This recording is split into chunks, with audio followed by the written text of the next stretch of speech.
Thank you. Go ahead and call this evening's meeting to order for the Chambersburg Area School District Committee of the Whole. If you please rise for Pledge Allegiance and followed by a moment of silence. I pledge allegiance to the flag of the United States of America and to the republic for which it stands, one nation, under God, indivisible, with liberty and justice for all.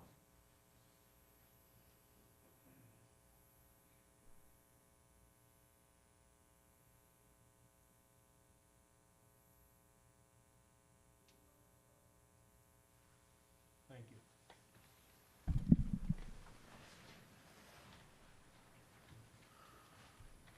Okay, getting into our agenda. First off, we did have an executive session prior to tonight's meeting for legal matters and real estate. So moving on, item 3.01, Superintendent's Report. Mr. Bigger. Yep. Thanks, Mr. Norcross. We will not be making up the 3 weather-related days for students on the first week in June. We do have enough hours in elementary, middle school, and high school that we don't need to make up those days for students. So we have 995 hours in elementary, and we only need 900. We have 1,040 at CMS and 1,004 at Cassius, and the middle schools run at 1,046. So with those hours, we can convert those 3 days for students into teacher and service days at the end of our school year. So students that are here, congratulations that you don't have to make up 3 days. Staff that are here, congratulations, you get to spend 3 days on in-service on June, actually 4 days. June 3rd was already an in-service day, and we will add the 4th, 5th, and 6th for 3 more in-service days. Graduation will remain the same at CMS on May 30th at 6:30 and Cassius on the 31st of May at 6:30, pending no major storms that last a long period of time this spring. I do want to highlight a video I did post last week, and I think it's near and dear to a lot of people's hearts, but we don't talk about it too much in keeping our children off social media. After rounds and rounds of interviews with administrators and and staff in general, we're continually saying that social media is a problem, and we're going to ask you as parents to help us keep kids off social media, especially in the middle grades. It's pretty good in elementary. We don't see a lot of it, but when middle school comes around, we see a lot of social media coming into the school, and we end up playing police officers for social media. And so when it happens outside of school and it shows up first period, second period, third period, it's consuming a lot of our day. So we're asking parents to just help us out, turn it off in the evenings, keep it out, the cell phones in a different room, not where everybody sleeps, don't use it as an alarm. Just anything you can do as a parent to help us, and to the students here, for yourself, try to self-regulate, limit yourself on social media.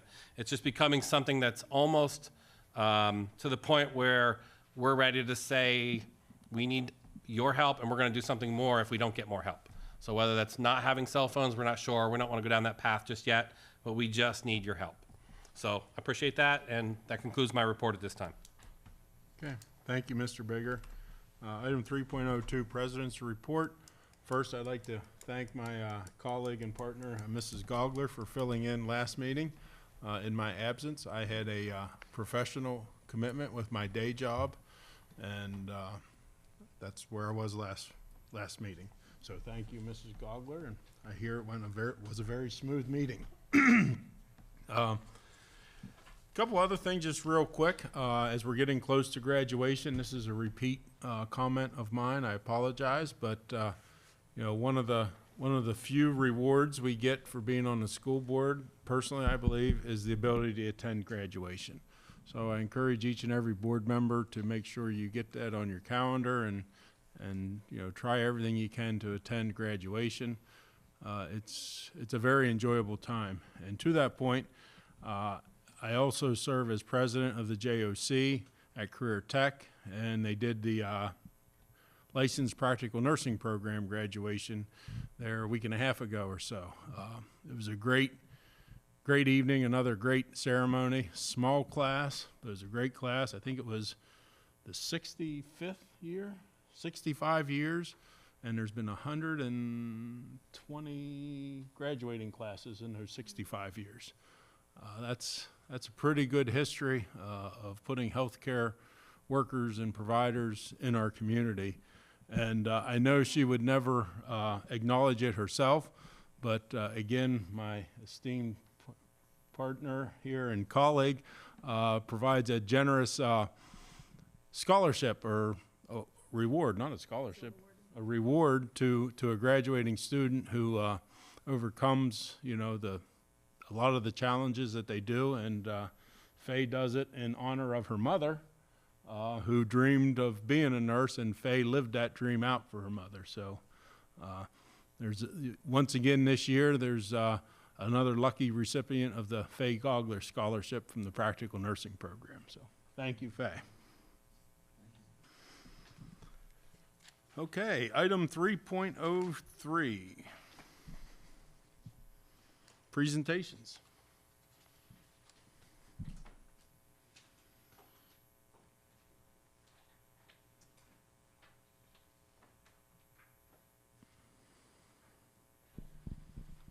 Thank you, and I look forward to this next 30 minutes of violating all my rules. I tell administrators to not present for more than 20 minutes. So I do have a lot to share tonight. For about the last 2.5, 3 months, I've worked hard to try to self-study the school district. There is a very long version of the presentation I'm going to do tonight. It's about 40 pages, and that'll go out later this week fully to the public for criticism and also acknowledgments, because I know I'll get both no matter what necessarily I present. I want you to think about this presentation as a school board member about what you can do to help and what's important to you in the presentation. And ask clarifying questions at the end of things maybe I don't clearly state or that you don't understand. For the public, I ask you, in time to affirm what you see or disagree with as well, to educate me on something I may have missed. It is a self-study, State of the District. This is not a collective 40 people sat in a room and fed me this. My goal with this presentation is to tell you what I'm seeing objectively coming back to the district from afar. I am not emotionally connected to some of the data and information you're going to see because I'm coming back to the district. So it's an observation. I don't make many inferences in this presentation, but the data is the data. And I hope it establishes common ground, common understanding, so that we can take a step forward in agreeing as much as we can to solve struggles that we see, but more importantly, recognize successes when you see them. It's very easy in public education to be the target of criticism every day. But rarely does someone say, hey, I like this and that the school does, and by the way, here are the other things I don't like. We don't ever get that. We always get what you don't like. So I ask you to balance what you see as positive and understand as good in the district, along with concerns and areas for improvement. So for the last 2.5 months, self-study. So state of the schools and school district. I covered a lot of areas, and my focus of this study was to compare Chambersburg to the state of Pennsylvania and also to 10 peer school districts like us in poverty and size. So that's the framework of comparisons. It's hard in Franklin County to compare us to Franklin County schools. We don't compare. Totally. We have similar students, but our size and demographics doesn't make it equal for comparison. So if you're going to do comparisons, you want to go to the state and also schools that are like you. So that's the premise of the study. Next slide, please. So I looked at 5 primary areas. Demographics and enrollment would be the first area. What's the makeup of our student and how many do we have over time? Finances would be a second area to look at. Third would be the perceptions of the school district. Fourth, educational performance. And fifth, a brief step into staffing and safety. And then towards the end, I'm going to highlight moving forward as well, how we can move forward around a blueprint for our future and create schools of distinction for Chambersburg by 2030, and then some next steps on what the work is in front of us. Next slide, please. So what I did not study, athletics. We are looking at a process and a feasibility study for facilities, so I didn't spend much time in facilities. Support staff and our ability to hire and retain and develop our support staff, technology, and then electives and specials courses are all important topics for a future study, but not the premise of this one. So enrollment and demographics. I've asked the question at the public forum, and if you've been coming to the public forums, it's some of the same information. So if you were at the first one, the public perception data is in here. If you were at the second one, the academic data is in here. And if you were here tonight when we talked a little bit about finances, a lot of that information is in here as well. So we're trying to share in the public forum for a Q&A, but also at the board meetings on what we're finding. So here are the 10 school districts, including us. We are at 9,300 students approximately, and this was 2022 data at 51% free and reduced. If you look at our 23 data, we're at around 65% free and reduced on that list. Go back, please, one slide. It's all right, you're click happy back there. So you can see Mill Creek has the smallest enrollment in our comparison at 6,400 students, and they are also the lowest in free and reduced at 41%. And you can go to the top at Bethlehem Area School District at 13,000 students at 54% free and reduced. And the school district with the highest free and reduced status is Hazleton School District, and they also have about 12,000 students. And I spent 8 days in Hazleton, so I can speak eloquently about Hazleton and Chambersburg with comparable problems and concerns and worries and successes. Next slide, please. So enrollment in the district, if you ask anyone on the street walking around, everyone says we're increasing in enrollment because of all the housing development you see. It's not necessarily true, but I'll show you where it is true and where it's not true. Since 1993, we were at 8,000 students that we served inside the walls of the school, not the ones outside the walls of the school. They're the students that physically walk into the building. In 2023, that's about 9,200 students. So we are seeing steady increase over time of a very small percent. There hasn't been any drastic enrollment increases, and there was the minor blip there with the pandemic that we saw some decreases. We've had 3 Pennsylvania Economy League studies, 5 years of Pennsylvania Department of Education enrollment studies, and then our architects, Crabtree Rohrbaugh, studied our enrollment as well, and they've concluded the same thing, slow and steady. We're that turtle, just that slow and steady race, small increases. Here's the key though, the overall enrollment of students inside the schools, the 17 schools that we serve our students, has increased from 2011 to 2017. However, that stopped in 2018. We've been flat at around the 9,200 from 2018 to 2023. So the question is, where are the students going and what school are they selecting? Next slide. This one was fascinating to me. School choice in Chambersburg, school choice in all schools in Pennsylvania have these choices. And I selected cyber schools, the ones that are for-profit and also run by the state, the one we run, and homeschool students. So if you look on the left-hand column in 2014, we had 649 total students selecting a choice. Now this does not include the parochial schools like your Shaloms and some of those. So I just focused on the ones that were changing drastically. A lot of your parochial schools or private schools are pretty steady overall. So we had 649 students in those programs. Fast forward 10 years, that's 1,373 students in cyber school or homeschool. That's a double. That's a 100% increase in those programs over a 10-year period. And the ultimate question that we have to ask if we want to start getting ahead of the game in education, what will it be in 2034? Is it another 100% increase? And if the answer to that is yes, we got to get on our educational game. We got to get ahead of this. And we have to provide programming that people are saying they want. And so the second part of this, and this is a powerful slide, the second part is our CMS students and our Franklin County Career and Technical School students, about 500 students apply. So every year between the two schools, and about 300 get accepted.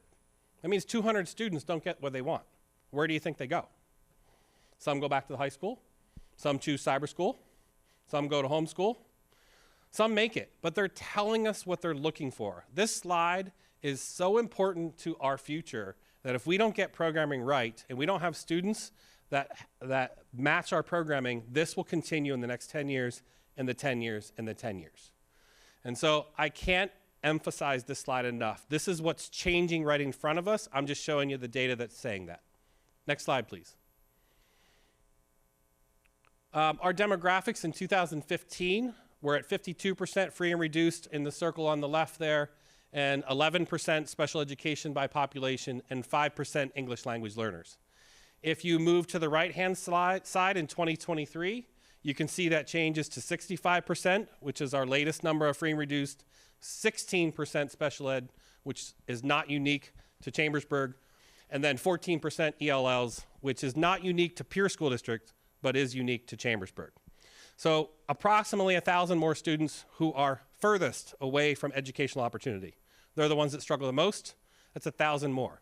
So what does that mean for our educational programming when you have 1,000 more struggling students or students who are struggling to access education? Next slide, please. And so how are we different? We can look at our demographics. So in 2015, we were 68% white and 32% diverse. Fast forward to 2023, it's 58% white and 42% diverse, with the Hispanic population being the single greatest growth overall in the school district. Next slide, please. Within our diverse population, our ELL, or English learner population, has gone up 154% over a 10-year period.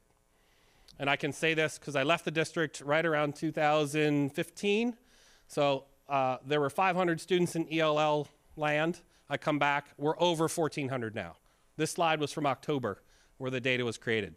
So that's a 154% increase in English learners. And our programming is falling behind for what they need. So big numbers here. Those are not small numbers. Go ahead, next slide, please. So finances, I have one slide. For all of you that love finances, I have one slide. So this is great. So go ahead, it's a lot of clicks. So I looked at Chambersburg, and you can click that about 3 or 4 more times, Diana, thank you. How do we compare to our peer school districts? Where does our money go? How do we spend it? Keep going. Click it about 4 or 5 more times. Let's get all the data up there. So I looked at revenue, I looked at expenses, I looked at our taxes, which is a complicated one, but I'll try to do my best explaining that new number, debt, and fund balance. So on the right-hand side, you have the peer school districts. On the left-hand side, you have Chambersburg. And so our peers spend about $4,000 more per student than we do. And you can go down the list there. It's $7,500 in expenses. I'm sorry, revenue is $4,000 different. Expenses are about $1,300 different. And let me get to the tax one. So this is called local effort and capacity. It's a new metric that we're figuring out. And I look at Tammy. We're figuring out what this means. It's an attempt to say, are you overtaxing or undertaxing your local residents? The closer to 1.0 you are, the better you're taxing or appropriately taxing. The more above the 1.0 you are, the more you're taxing your local residents above their capacity. And so they use this number based on income, real estate values, and about 10 other factors and formula that I don't understand yet, but we're gonna get to this. But so in comparison to peer districts, we're certainly taxing less.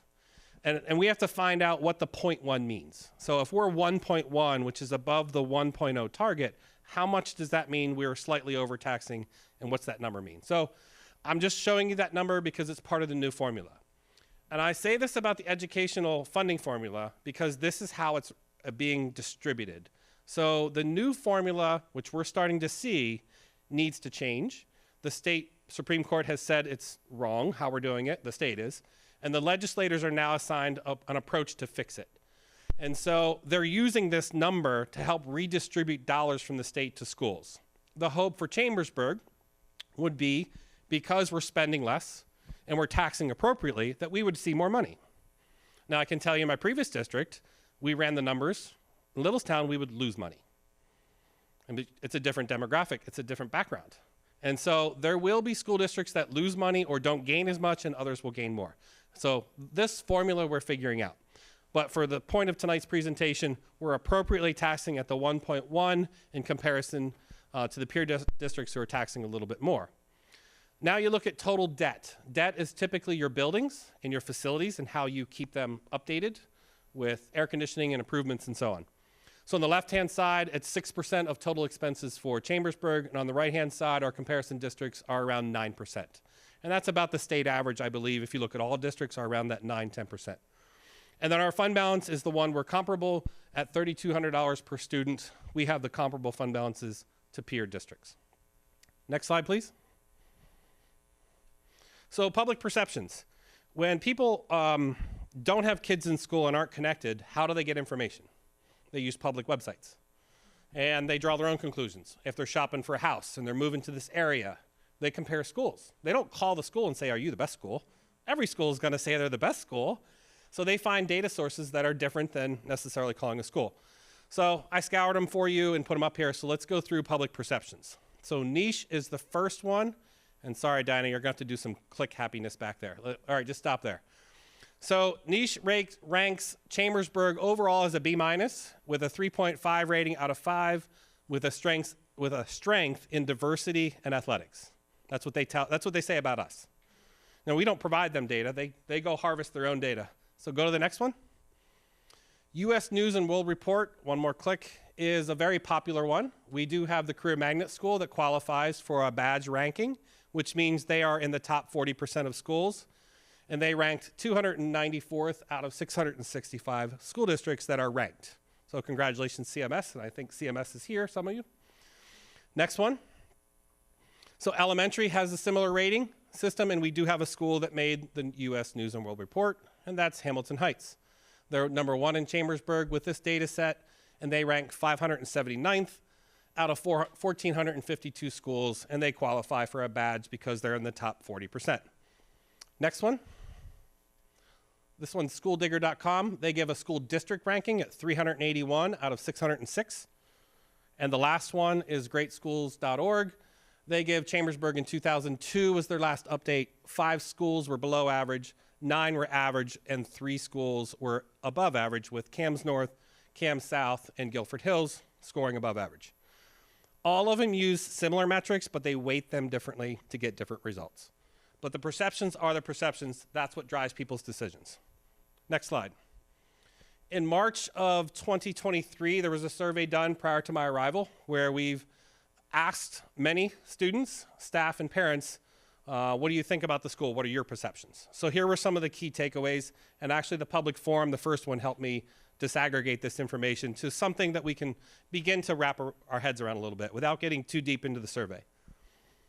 So go ahead, a couple clicks. So 82% of secondary and 94% of elementary students feel safe. That wasn't the perception that most people have about Chambersburg schools. So that was a pleasure to see.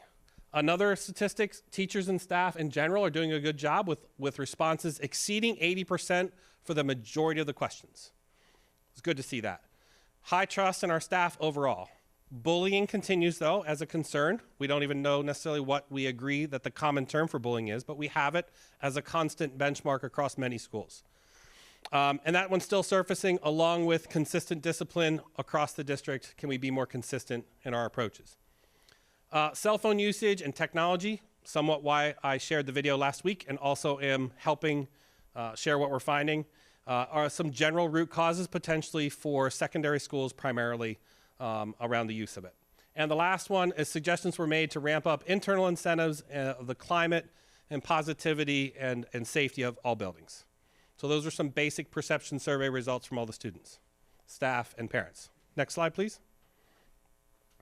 So educational performance. I do like education data, so I took a few liberties here to add more educational performance data. I was a curriculum director here, so I spent a little more time in this arena.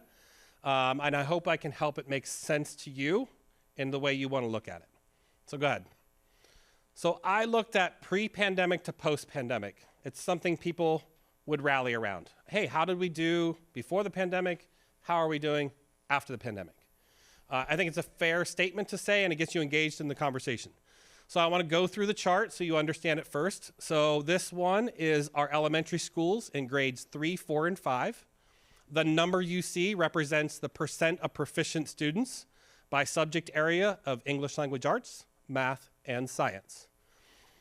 The color represents whether we are above the state of blue, equal to the state in green, or below the state in red.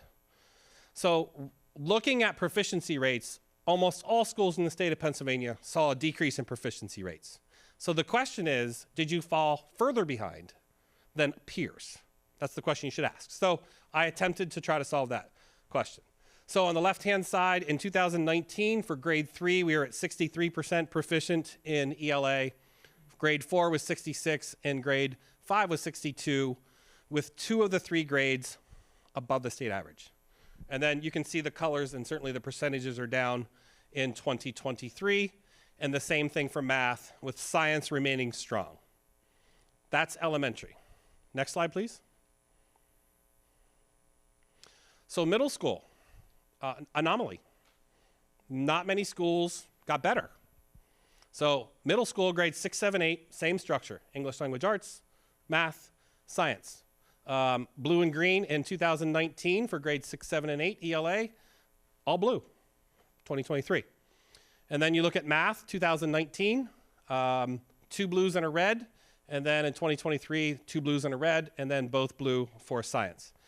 Now, we separate elementary, middle, and high school to make it easy to understand, but understand the education system is the total. So it doesn't mean elementary's failing. That doesn't mean middle school all by itself is the best. And it doesn't mean the high school is somewhere in between. It's an educational system. It's not a year-by-year thing. The product of your K-5 educational experience goes into the middle school, and the same with middle school and high school. If anywhere you want to see your best performance, you want to see it when you leave a high school. So high school in 2019 was blue and moved to green in literature, remained blue in algebra and also in biology. Although proficiency rates dropped, comparison to the average in the state, they held on pretty good. The challenge on this one is it's magnet school, it's high school, and it's also students who tested in 8th grade for their Keystone exams, because we do have students that test in 8th grade. So you put them all together, that's how you can do a comparison. Next slide, please. So in summary, from the standardized testing with PSSAs and Keystones, we had 3 subject or grades below the state average in 2019, and then we moved to 7 post-pandemic, with predominantly those in elementary, which would be the greatest concern at this point. Next slide. So how did we do compared to peers? So now I took those 10 school districts and said, well, how are we doing with our peers? So on the left-hand side are your PSSAs. If you add up grades 3 through 8 and ELA and do a % proficient for all the grades, compared to our peers, we're 2nd out of 10 schools. In math, we're 3rd, and we're 2nd in science. So a different view creates a different response. So compared to the state in elementary, we struggled more, but compared to our peers, we're doing better. So you have to ask yourself both of those questions. You can't just pick the data you want to support your opinion. So the analysis is real important to do both. Keystone testing in algebra, we're 8th out of 10th, bio 8 out of 10th, and literature would be 8th out of 10th for our Keystone exams. Then you move to economically disadvantaged students. So how do our struggling students do? Surprisingly, we did really well. We're 2nd out of 10 in ELA, 2nd in math, and also 2nd in science. Our English language learner, at no surprise, didn't perform as well. You know, we have a growing population with a slow response to support with programs. They're performing a little bit less. They're at 6th, and 4th, although not horrible. That's a different rating for ELLs. And then if you look at special ed, we're at 2nd, 2nd, and 2nd as well. Next slide, please. So then the last one would be our high school comparisons. So high school is a little broader of a topic, and we're looking at attendance, graduation, advanced performance on your career and technical assessments, what % of students are accessing rigorous courses of study, and then what do our students do when they graduate. And I think I want to highlight before we move on this one, this is not a competition of who gets more students to post-secondary school. It's a competition who gets more students with credentials that actually graduate high school and do something with that credential. It's not seat time, it's credential time. So if you have credentials and you have access to be employable, continue post-secondary school, or go to training, we've done our job. Remember, when you leave high school, someone else is going to train you. You're not done with learning. Whether you go to work, whether you go to school or go somewhere else, the training continues. So how did we compare? The first one is attendance, and I must say, I have to quantify this one a little bit. This does not mean only 74% of our kids are showing up every day. This is a new metric by the state.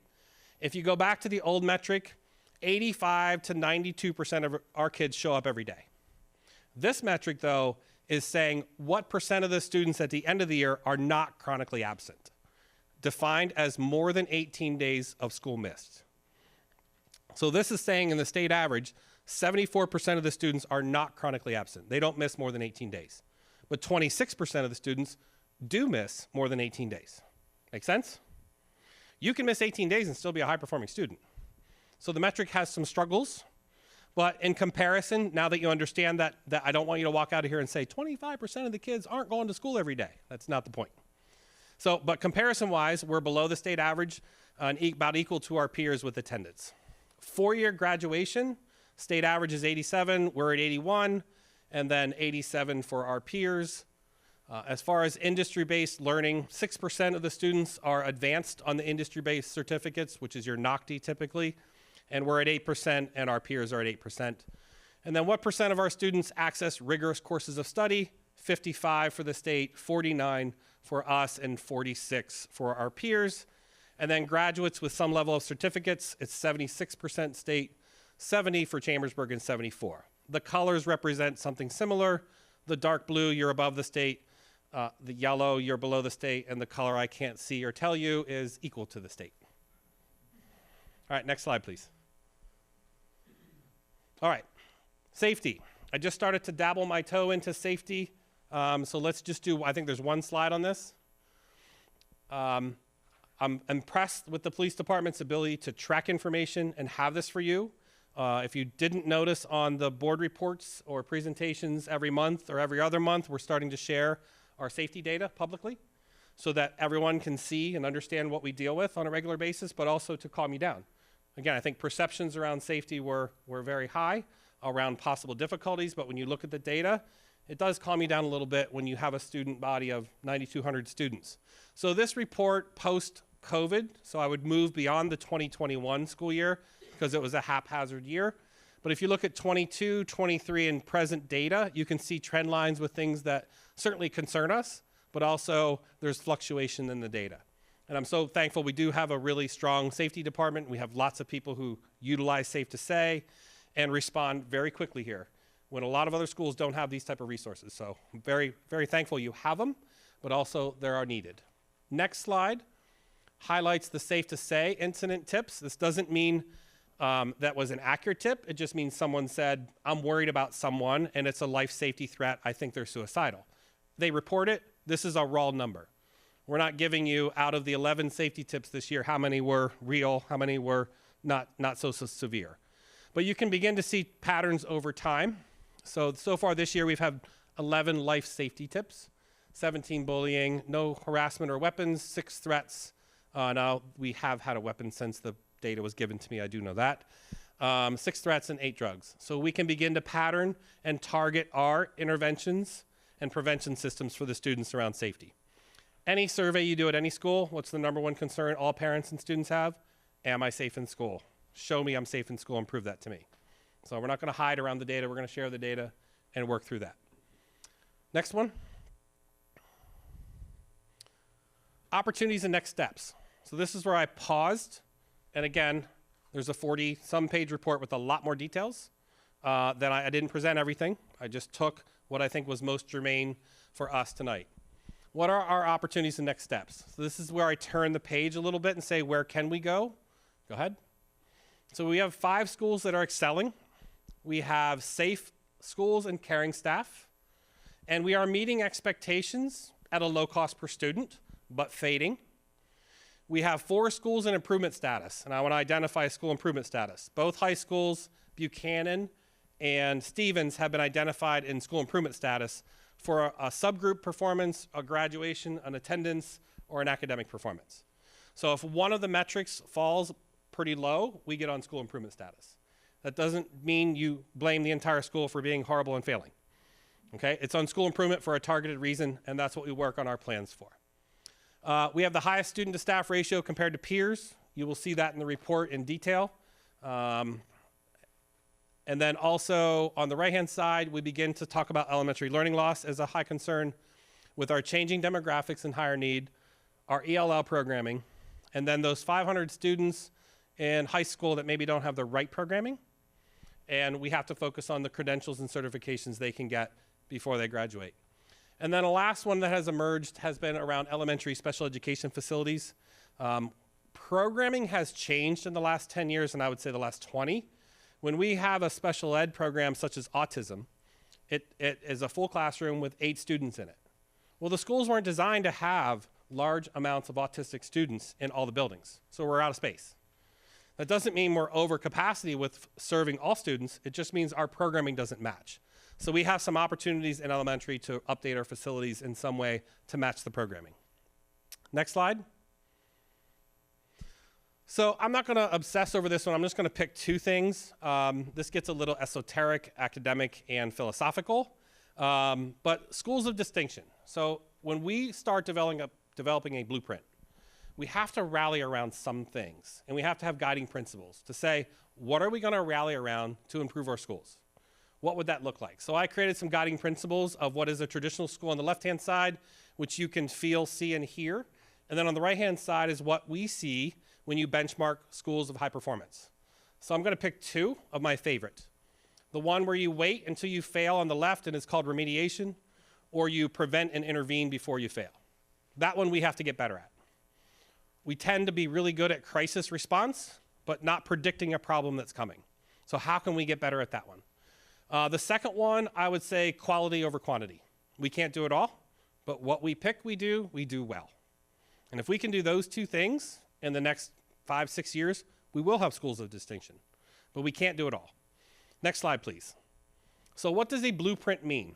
So Maryland has been playing with the blueprint for the last 2 years, and they've laid out guidance for all their schools. And I really like the idea of a blueprint, and they've highlighted 5 areas, and I'm not gonna go into detail, but this is their blueprint. For me, it's what's our blueprint. The state of Pennsylvania doesn't have a blueprint, so I was looking around what other states are doing, and they seem to have a good blueprint. So they're focusing on early childhood education, high quality, diverse staff, college and career readiness, more resources for students who struggle and are furthest away from learning, and then a heavy governance and accountability system for any additional resources. That's their blueprint. And if you go to Maryland's website and you put in blueprint, you can read in detail on some of the strategies they're looking to work on. ELLs in special education is a whole category, and it is for us. So we're not unique in that situation. It is just paramount that we start to get ahead of some of the struggles that we see. Next one. I would categorize our work so far into developing our own blueprint and marrying that with the feasibility study to match the educational programs we need. And then we can invest in people, time, and students. But we need to marry the feasibility study with our educational programming for our future. When we do that, then we'll be ready to focus on quality, prevention, and intervention. And the last slide. So here are the steps in the short term. So we've released a report today. It'll go out to the staff tomorrow, and then the public to follow. So the whole 40 pages, in addition to the PowerPoint, I did record myself today doing this same PowerPoint. This is so much better than self-recording in an office. So I'm sorry if you watch the video and it's a little less entertaining, but it will go out to the whole all the staff tomorrow. In April, we'll follow up with a survey for the community that says, where do you see the greatest priorities of need? Help us rank and prioritize. The reality of any school is you have a limited budget. So we'll put things on there like facilities. We'll put interventions on there. We'll put mental health on there. We will put academic expectations. We will put things like maybe a 5th special in elementary. Do we need a 5th special? Should we focus on STEM? So I'm going to start outlining what our priorities are, and you have to help me prioritize. And so it'll be interesting to see what the parents, students, staff say of what is most important to them. And then up until June, we're going to work on our blueprint internally. So the team inside the school district, we're going to start looking at a guiding coalition and start developing our blueprint to guide us forward. We hope to have that done by the end of June. And then by October, our goal is to have that facility feasibility study done. And then we marry our blueprint with the feasibility, and then we start developing action plans with resources. And that is the 5 to 10 year outline of what we're trying to move forward with. I think that's it. One more slide. I think there's a thank you slide. Okay, so I want to ask the board first, questions or comments before I set up the next presentation, and also in 2 weeks, the next presentation on why you're going to see those two presentations. Thank you very much for all your hard work and dedication to put this together. It's Okay. tremendous. Thank you. Thanks, Carl.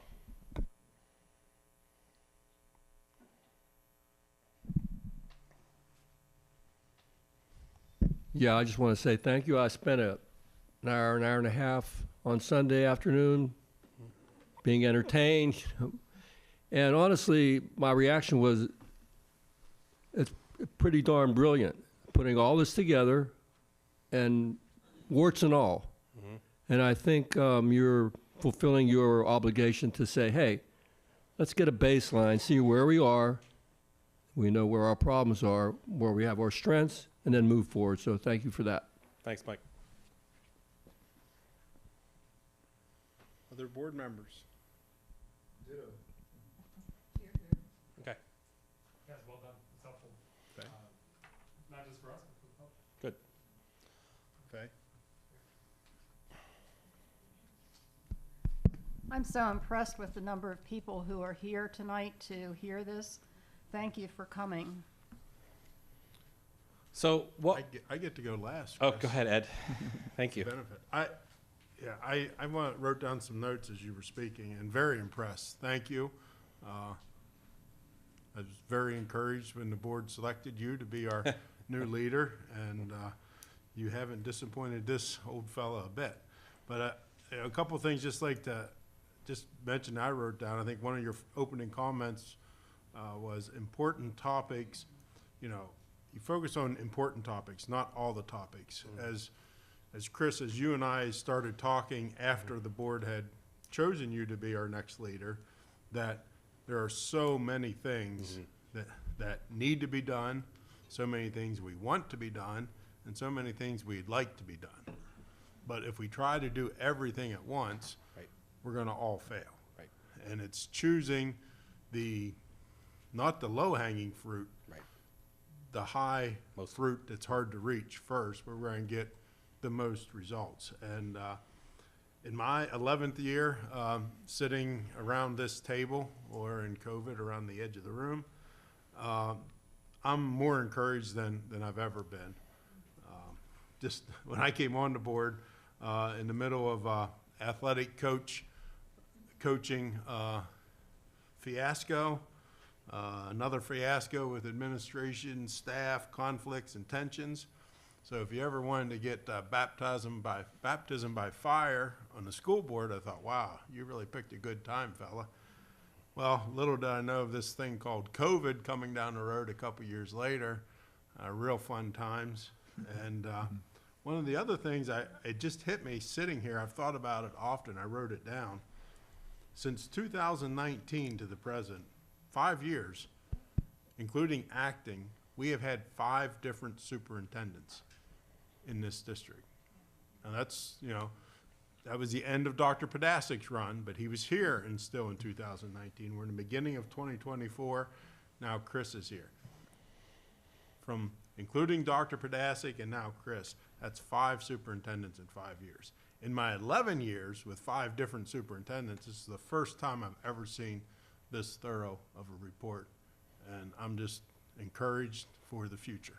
Thank you. I'm going to remind you of that in 4 months when I'm asking for things. Easy now. What we knew we couldn't wait on was to go to schools and other places to visit at our most urgent issues. So a team of us went to Kentucky, and that's the presentation you're going to hear tonight, and I want you to hear it from them to visit a school. And then they're going to talk tonight, and you're going to hear their passion from a school visit. And I think school visits are so underrated. We should go more often. Go find who's doing what better, and go study it and bring it back. So they're going to talk tonight. Mark Long's going to kick it off. And then shortly, either the next board meeting or the one after, are visits to English language learner schools that have more ELLs or sometimes smaller than us or less. But what are they doing? So it's Bethlehem, Allentown, and Washington County. So those 2 presentations are beginning to form the foundation of our work forward. They're not here tonight to tell you what we're going to do. They're here to tell you what they learned. And so for the next presentation, it's what we learned and the next one will be ELLs about what we learned, and we'll get to reading by third grade, who's doing it better than us, what did we learn? And so from what we learned, that's when we build this blueprint and we work on our action plan. So I'm excited to kick off, I think, Dr. Long, you're first on the visit to Ignite, and we're going to end with Mike Ross in the back. So thank you for joining us, Mike. Okay. And while, before Dr. Long takes it, Chris, you've indoctrinated Mike Ross that he doesn't get 30 minutes at the Yes. microphone? Okay, all right. Thank you. So if I could have my other presenters come up, so we're very quick going through here, I would appreciate it. We had 7 people that went to the Ignite Institute in Northern Kentucky. And when we drove up to the building there, if you could scroll back down, Diana, to that building, or scroll back up to the first slide, thank you. That was originally a Toyota factory, and I did find the square footage, it's 180,000 square feet.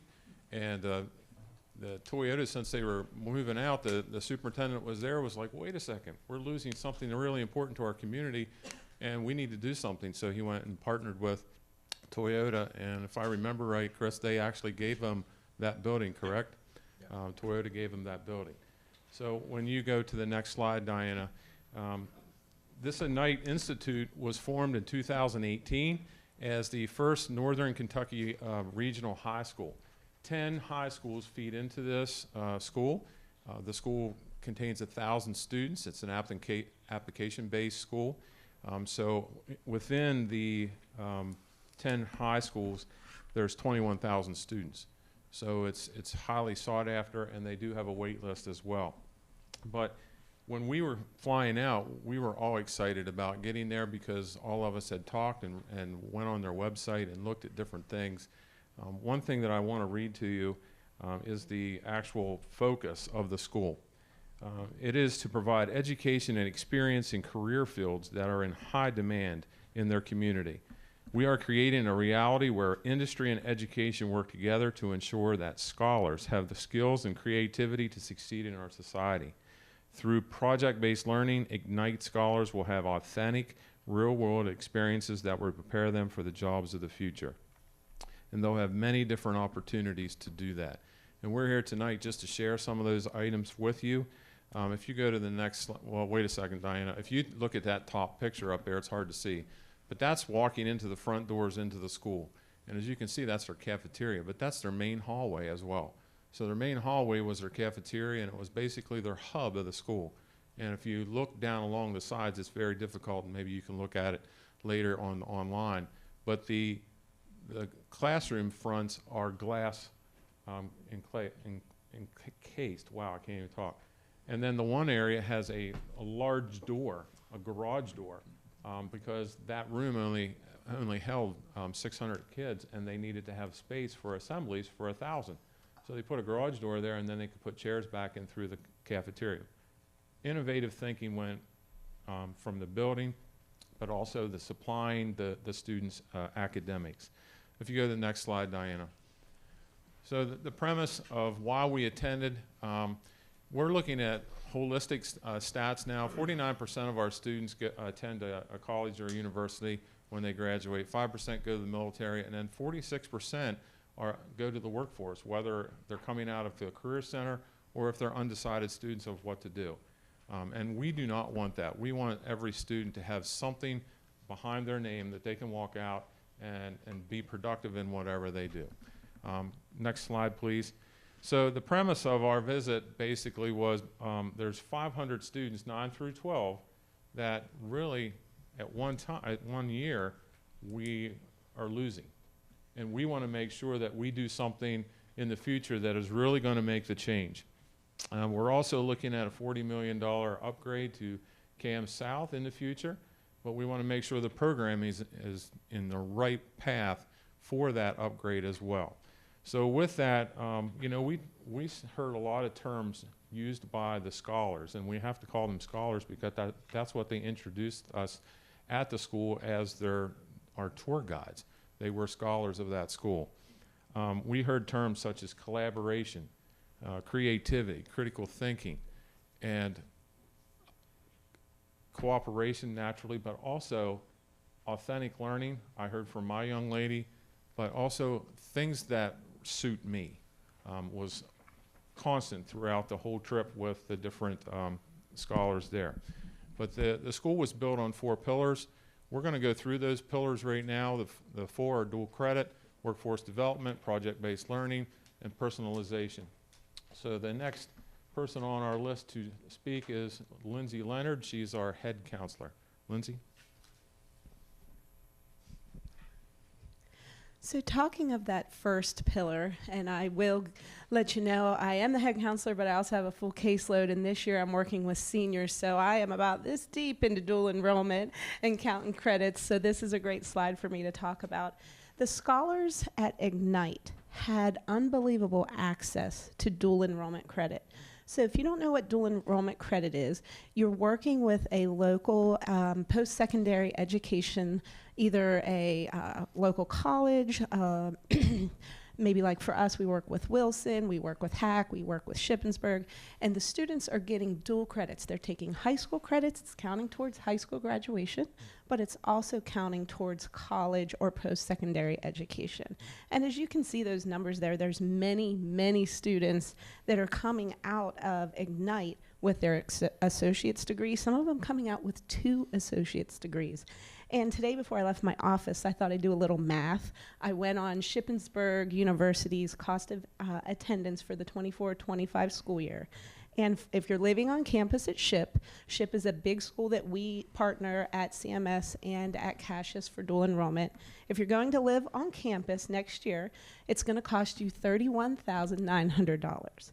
If you are one of those students that are shaving a year off of their post-secondary education because of those dual enrollment credits that you're getting, you are saving yourself about $27,000 because it'll cost you about $4,500 to do a full year of college as a dual enrollment student in high school compared to going to SHIP right after. So if any of you have college bills or you have kids coming up that you have to pay for college, these students at Ignite, that's what it would look like for our students at Cassius and CMS and the amount of money they'd be saving. If they're coming out with 2 years, you double that. So we're looking at $60,000. Even if you have students that are just going to finish with their associate's degrees, they're coming out with what Dr. Long talked about, those industry credentials. They're coming out with certifications, and they're getting that while they're in high school. As a student as well, it's not always about the money. We parents sometimes think that it's all about the money. I see my students this year who are doing dual enrollment. I could see at Ignite, the students that were doing dual enrollment, they're getting that college-going mindset. They're able to put their toe into the water of post-secondary while they have support of their high school counselors and their high school teachers as well. And so I think that's something that really stood out in their pillars, is that they're preparing their students to go ahead and be ready to go into the workforce and be future ready in our community. And I think our next presenter, is that you, Mr. Ocker? Thank you. Well, good evening. Brad Ocker, high school principal at Cassius. So the visit to Ignite was twofold for me. First, it was very exciting. And secondly, it was reassuring. Exciting because I had the opportunity to see what we can do and where we can be. Reassuring because it showed me we actually have some of these things already started. We just need to make them better. For instance, some key takeaways for me at the high school level. Ignite had 150 plus partnerships. Huge sense of community. The neat thing about Ignite is where it was positioned. It's very close to Cincinnati. Cincinnati is a large city. Chambersburg is a small city. But when I think about this, I look back and reflect. We do have some very large business partners. Just to name a few: JLG, Volvo, Manitowoc, Meadowhaven, Paramount. And if you're not familiar with Paramount, it's going out towards Caledonia. It's a older folks' home. Patriot Federal Credit Union, Ventura Foods. Something else that was very reassuring to me was the fact that when you look at their partners, none of them had over 15 students that they served. We do. So there's growth, but there's a lot of potential already occurring here. So that was a huge takeaway for me. We just need more partners. Because every senior at Ignite completes an internship before they graduate. So consider that here at Chambersburg. If we graduate approximately 750 students, we would need many more partners. Certifications. That was the second takeaway. There are students there, because they're partnered with so many different businesses and such, they receive certifications through all the internships that they complete. If you're not familiar with Pennsylvania, all students now have to complete what's called Act 158. It's graduation pathways. If we were to employ something like this, we wouldn't have to worry so much about our students achieving graduation pathways as well as credits. And like Lindsay said before me, many of them are doing this also through dual enrollment. A third takeaway for me was student competitions. Not only are these students partnering with different businesses, but we have businesses that are actually providing them the resources to go forth and show their great work and what they've learned. For instance, they're the world champion robotics team because of what the partnerships have provided them. Moving a little bit past the students' side of things, staff. Something that really stuck out to me was the fact that they have 6 systematic focuses within their 6 colleges. And that's going to be discussed here by my next partner, Crystal. But before we go with that, all their staff within those 6 colleges that they provide have professional development to continually get better. In order for you to get better and have your students improve, you also need to have state-of-the-art instructional tools and resources. The partnerships assisted them with that because as these students go out into their internships, you wouldn't want to train a student in the school system to only go out into a partnership and not be prepared for the tools that they're going to be utilizing. That was very evident to me. And lastly, it was very clear and very evident that the staff are fully focused on in career and workforce readiness. They actually had an individual there that their main focus was to ensure that each student had an internship by their senior year, so that way the students weren't struggling to find this location, but instead could focus on what they wanted to do in the future. That's something I think we need to do a little bit better, because currently we have 1 co-op teacher for 1 period a day for all students grades 9 through 12. So like I said when I started, it was exciting, it was reassuring, and I can't wait to see what we can do after Chris's presentation today. Thank you. Crystal.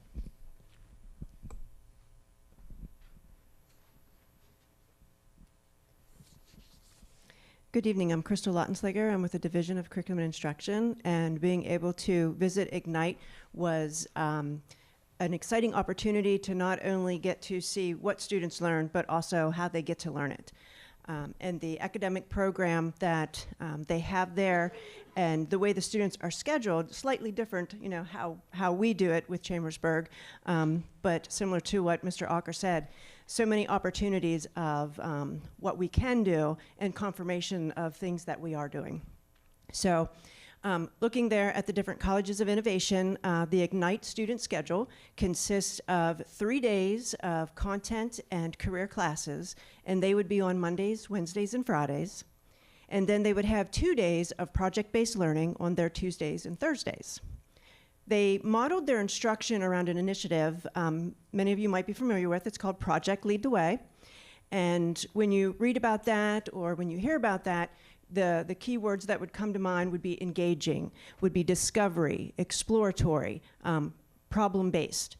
So Ignite started with a focus on engineering, and then they expanded into more, especially areas like when we talk about the students, the scholars, that they were giving us the tour.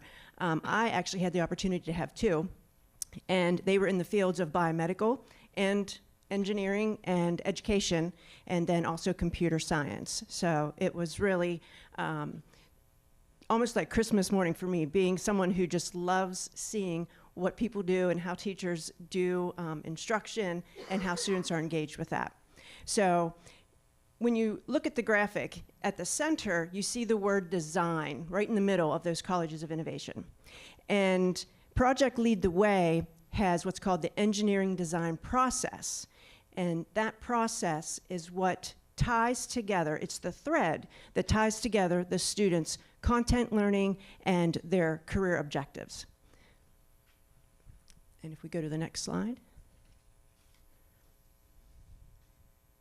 So here you'll see a couple students in the background of that first picture, but students work in teams on Tuesdays, Thursdays, that Project Learning Day. And they are working on what's called year-long projects, YLPs. And this is where they get to investigate problems, they'll design solutions, and what's really key is they'll examine entrepreneurial aspects of that field, of that industry, and even how it will impact their community. So they will take that project and connect it to possible improvements in all three of those areas. And you can see the first picture is a VEX robotics unit where the students are, really building that from the ground up, and they're working together as a team. And the other photo, it's a little bit hard to see, but that's an airplane. A deconstructed airplane that they're going to put back together, and from what I understand, they're going to take it for a flight. So kudos to that teacher getting in there, getting in there to do that. So at the end of the year then, what's really neat is they'll get to present their projects to their peers.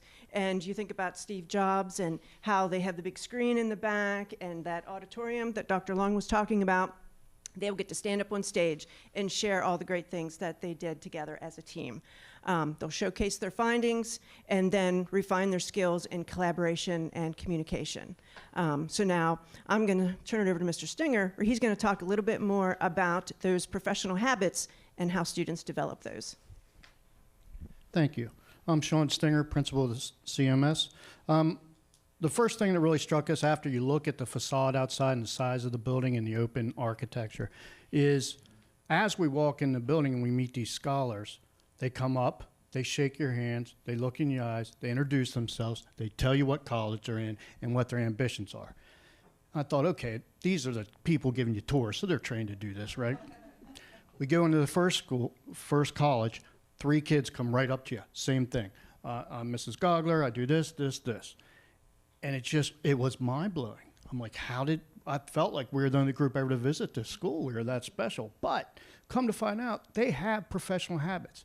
Every class, 20% of their class grade is professional habits, soft skills. The ability to say thank you, yes, shake someone's hand, look them in the eyes, be on time to class, and be thorough with your work, 20%.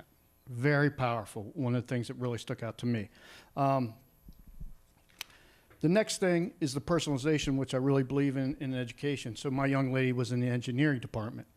And I said, oh, well, you want to be, do you want to be work on engineering, like construction? She said, no, I want to work on cars. My dad's a mechanic, and I want to learn how to do it a little better.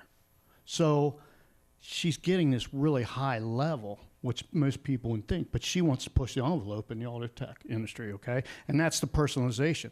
The pre-engineering or the engineering college is huge, hundreds of kids, but each one on their own specific track with their own passion for what they want to learn. And then what really stuck out, again, the kids were so happy there. Now, when you walk in, if you're a little older like me, you notice there's no dress code. It makes you a little uneasy at first. There's hats and scarves, but when you talk to the kids, they're so happy to be there. And their motto at Ignite is care first and teach second. So they meet the kids' social emotional needs first because they know without that being met, you can't educate a kid, right? So they have the mentor period, which we have out at CMS as well, which is very powerful, developing student-teacher relationships, which I believe is the key to education. So as far as the individual, those kids were extremely happy to be there. They felt like this was the only place they fit in, and they were super proud to be there as well. I'm going to introduce Mike Ross, not that he needs an introduction, because everybody knows Mike, right? But from the career Franklin County Development. Thank you, Sean. Yeah, so I want to start by saying I'm like the non-educator here, but I was privileged to be able to go along. When Chris invited me, I was very excited about this trip.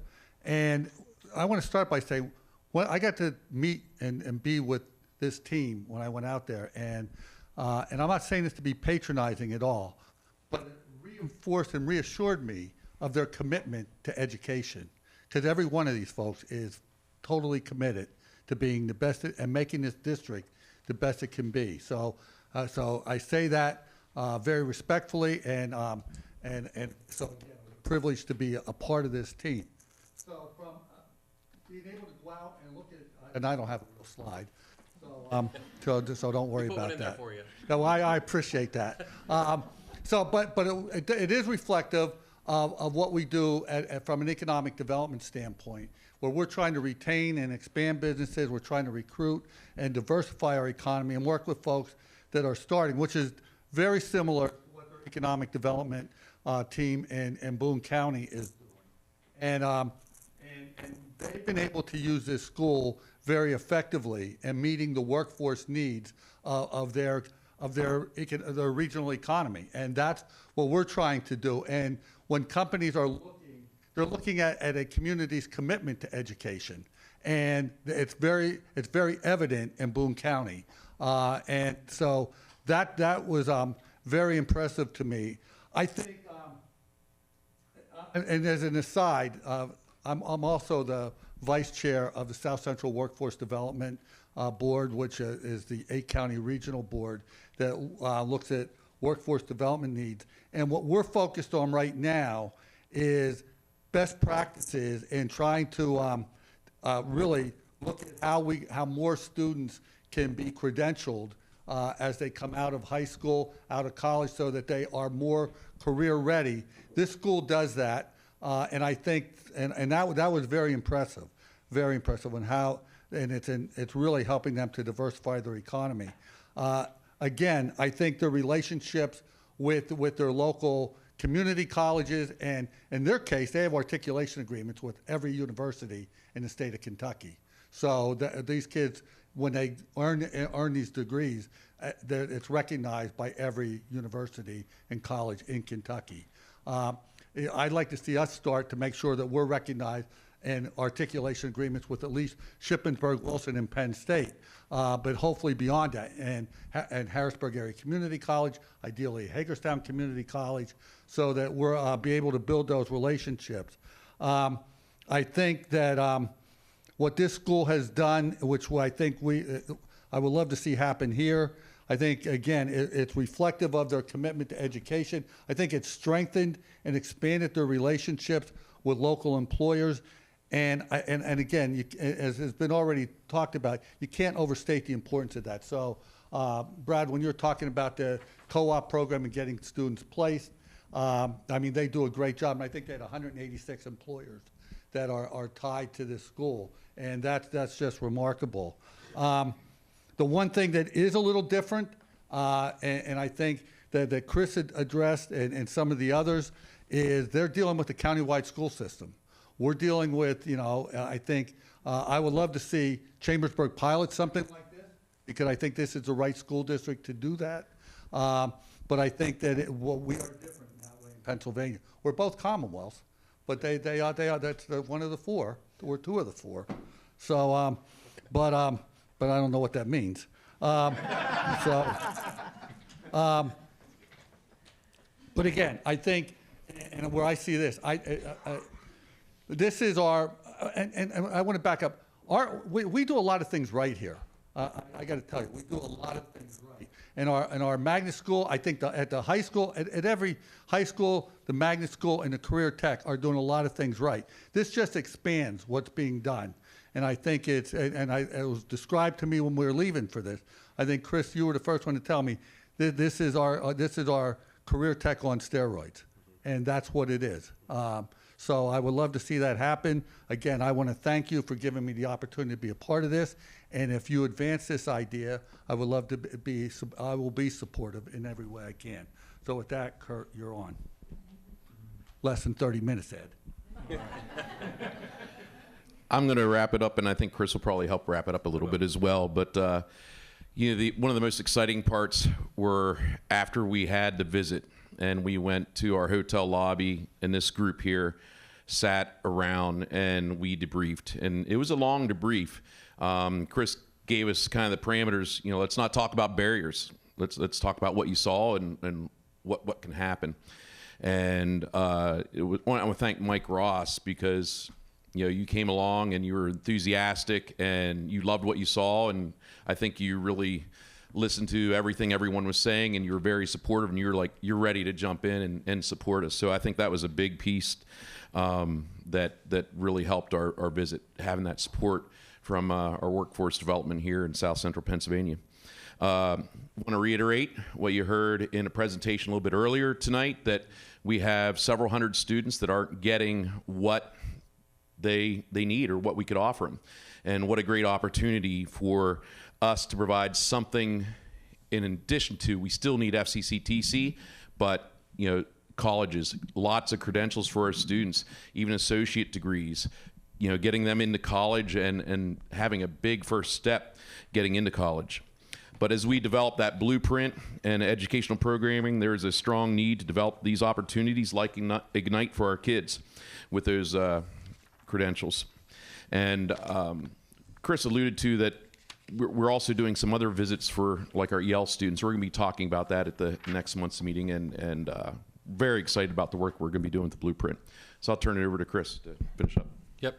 Thank you all for taking your time tonight to come and share your passion. And it was affirming to me that it was what I hoped it would be. And thank you for making it be that special trip. And I also got to know people I didn't know very well from my past. I'm going to leave some of those stories to a different time, because it was a good time. Here's what impressed me the most. The superintendent we met with has been not the superintendent for 9 or 10 years, and he comes back to every tour and speaks the story. And he's so proud of what that community did. But he said one thing to me that I thought was very paramount to the visit, which was, we saw you in Pennsylvania get cyber schools. We watched school choice around us. We knew it was coming. We just wanted to get ahead of it so that we were the school of choice. And it goes back to the one slide I obsessed over, is in 2034, if we have double the cyber kids and double the homeschools, we're not doing our job. So if we can get ahead of this and do something like this, we will be the school of choice. That was what the lesson learned for me was, that you didn't wait. And then I think this team affirmed that we can do this. And I'm going to leave it at that for tonight.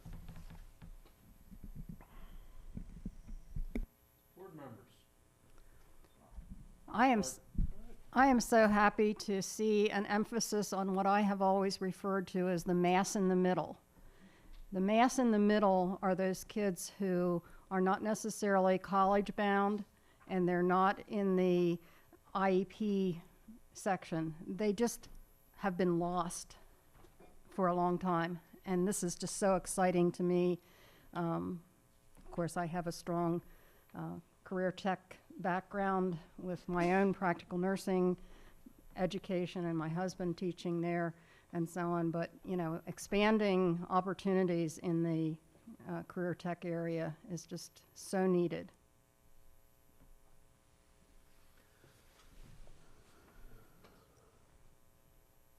Yeah, I want to say thank you all for doing this, for having the foresight to do this. This is my son graduated from here, and he's going in his 10th, from 10th and 11th grade. Here he told me, he said, "Dad, I have no intentions on going to college," and I was like, "Thank you," because he knew he works well with his hands. Long story short, he's an aircraft mechanic, and seeing stuff like this is incredible. Obviously, with CMS and having only so many slots, I think something like this would be essential for this area. So thank you all for doing that visit.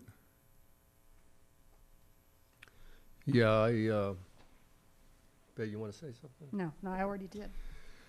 So I think it's fantastic, and I have a bias of looking at organizations as a system.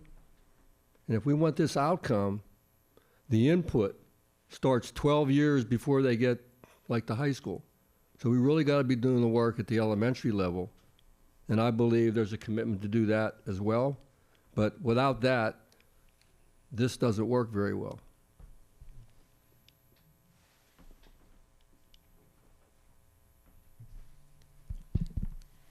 Anything we missed from the board that the picture wasn't painted? Any specifics that we didn't say about, like, this is 1,000 kids, 250 a grade, 9 through 12? Like, do we miss anything that didn't tell the story? Because we were passionate, we told our story. We didn't necessarily tell all of the story, but if we missed anything, this is a time to throw a question out to us.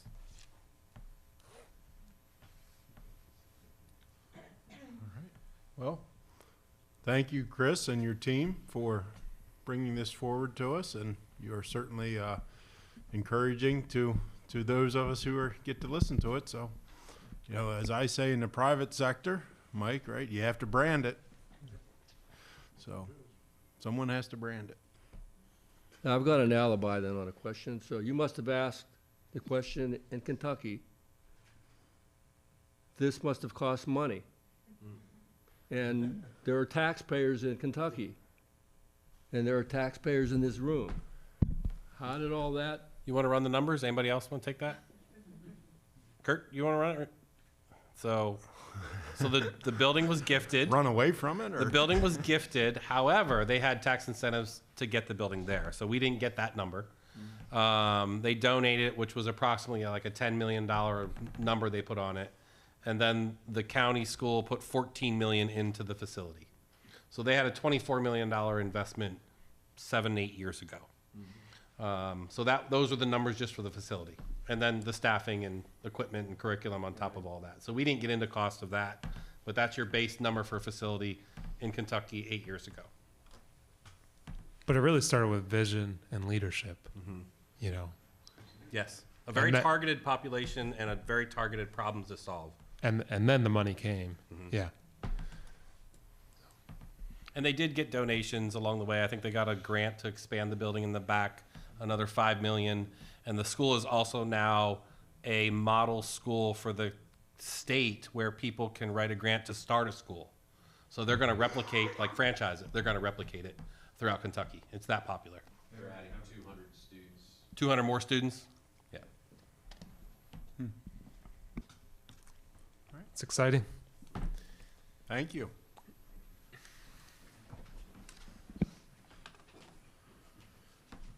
Okay, moving on to the consent agenda items in our agenda 401 to 409. You know, these items, if we agree, they will show up in 2 weeks on the consent agenda. One vote in 2 weeks for all 9 items. So 4.01, Mr. Varner, Mrs. Stauffer. Mr. Varner talk to this.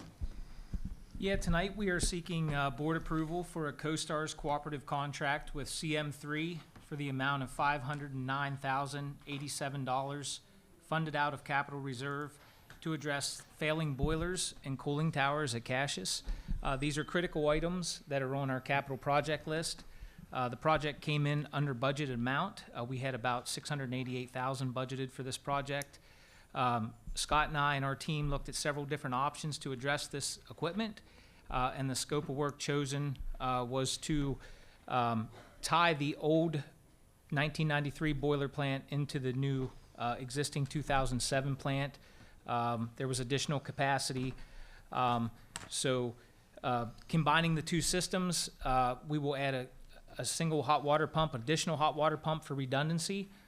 This option is more cost effective than replacing the boiler. It'll be more efficient. It'll save energy and operation and maintenance costs. Also, we will completely refurbish 4 cooling towers, 2 2007s and 2 2004s. The minimum guarantee for the refurbishment is 10 years with the option to expand the life for 15 to 20 years. And additionally, we'll be commissioning and reprogramming the central chilled water plant.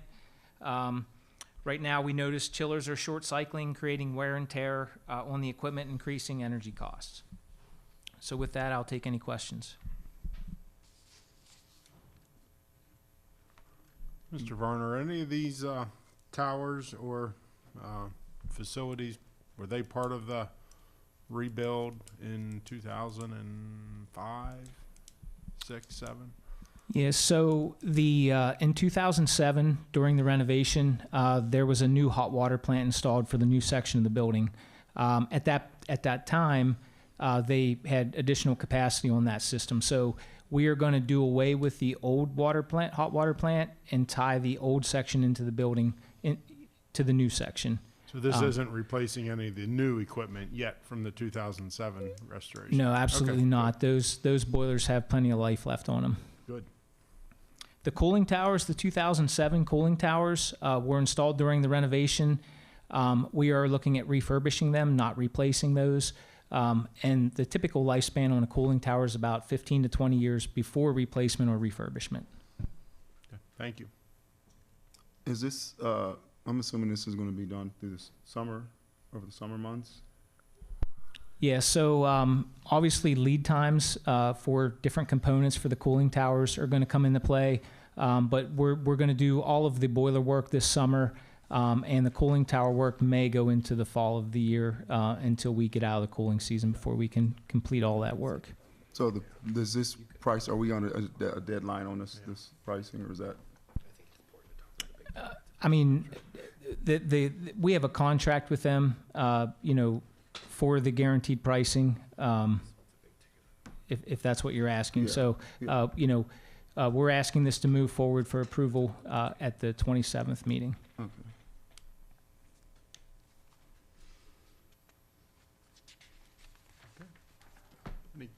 Any questions? Move that item forward.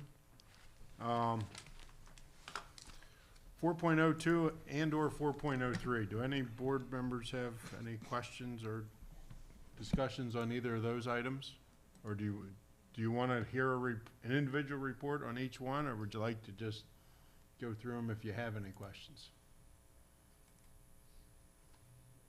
Okay. 4.05, 4.06, and 4.07. Any questions or comments? Or if any of the staff or admin really feel there's anything that you may speak up as well. The unique field trip was the one I mentioned in the Friday folder concerning the timing. Okay, thank you. Questions? Say, this would be the time for these questions because these will be on a consent agenda in 2 weeks. Just one vote for all items. 4.05, big ticket item, Dr. Long, you don't get a pass on this one. E-rate purchase of network infrastructure. Yeah, I'll take that one. Okay. So you did get a pass, Dr. Long. Phone a friend. So this one is the purchase of access points and a new core switch and network switches. This is going to be 80% of the cost will be paid for through E-rate. This will prepare us, all of the things that we're hearing tonight, this will prepare us for the future. And it'll really affect performance and help increase that. So the total that we will be paying is $300,000. That will be from the technology budget, and that will equate to $1.2 million for total cost of the project.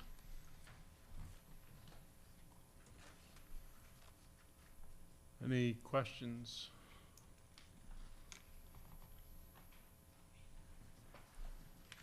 Okay, 4.09, any questions for early graduation of 2 students? I assume magnet school students? Well, one magnet school, one Caches student. We generally would bring several of these to the board over the next couple months. Students that are looking to graduate early, they generally have reason for that, whether it's workforce, but with the caveat that they meet all the requirements for graduation. Okay, thank you, Mr. Whitman. Last call for discussion, questions on consent agenda items. Okay. 5.01 budget transfer special education, Mr. Whitman. So at the voting meeting, we're asking that this be a separate item. We're giving it a placeholder. Mrs. Sheree Sullivan and I will need a few minutes to discuss a budget transfer. This item, we don't want, like I said, we don't want on the consent agenda, so it allows time for discussion. The business department and special ed have spent an amazing amount of time looking at our trends and trying to get ahead of the rising costs of special education. If you remember a little over a year ago in finance, we had a presentation about special education driving factors. We want to update that. And in the end, we want to include in next year's budget our best prediction with these factors. And as you heard in Mr. Bigger's presentation, the numbers continue to grow in special ed. Since just our October 1st count this year, we have over 60 students coming to us after the school year began.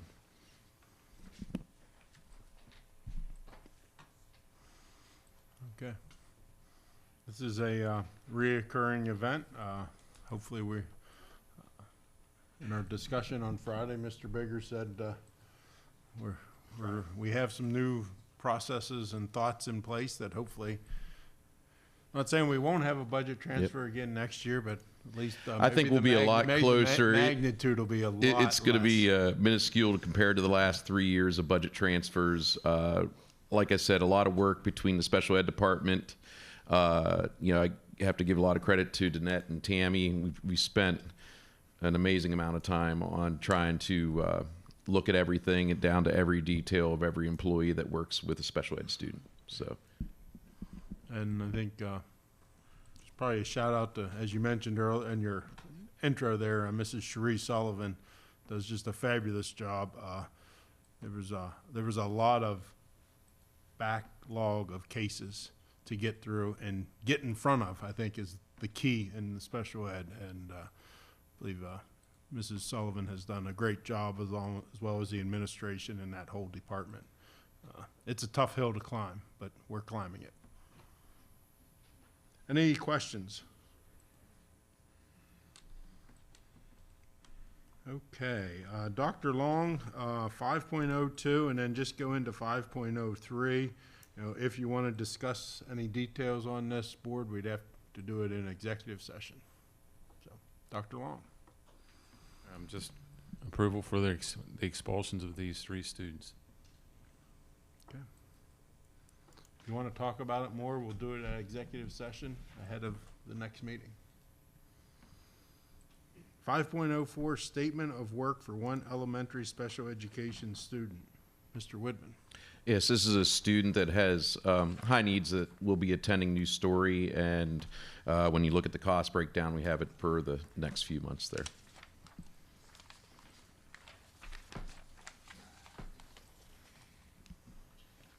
Okay, any questions for Mr. Woodman?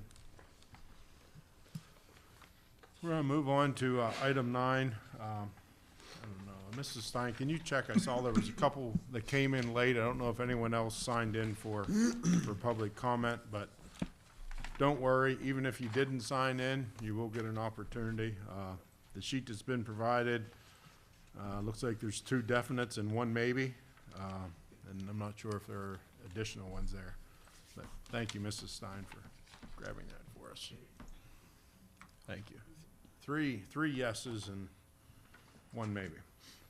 The board recognizes the value to school governance of public comment on educational issues and the importance of involving members of the public in board meetings. The board also recognizes its responsibility for proper governance of the district and the need to conduct its business in an orderly and efficient manner. It is asked that speakers observe proper decorum by presenting the truth, refrain from sharing personal information, and defaming individuals. Please refer to Policy 903 and a privilege of the floor amended resolution. Attached in the public files and board documents for more information. Egregious actions that do not comply may result in legal action. And I believe when we discussed this as a board, one of the comments was to adhere to the 3 minutes. So going forward, I might be a little more forceful on the 3-minute clock. So Dr. Long diligently reminds me of the 3-minute clock. Again, on the sign-in sheet, I'll go through these, and if there's anyone else who wishes to have public comment, you're welcome to. CJ Barnhart. come on up and, well, we are on audio. You're not on video, but you are on audio. So we get a lot of complaints about people not being able to hear us, and that's why even my fellow board members will, quickly remind me when I forget to turn on my mic, and it's not necessary for those in this room, but for everyone else who might be listening. I don't care. I don't need that on, so I'm ex-military, so my mind. I have people on mine. It's the only way they can hear you. Yep. Green light.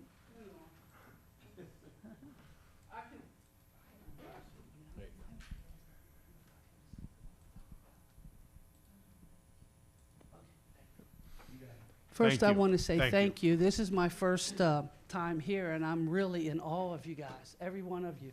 That's an amazing program from Kentucky, and boy, if I win the lottery, I'll be more than happy to help.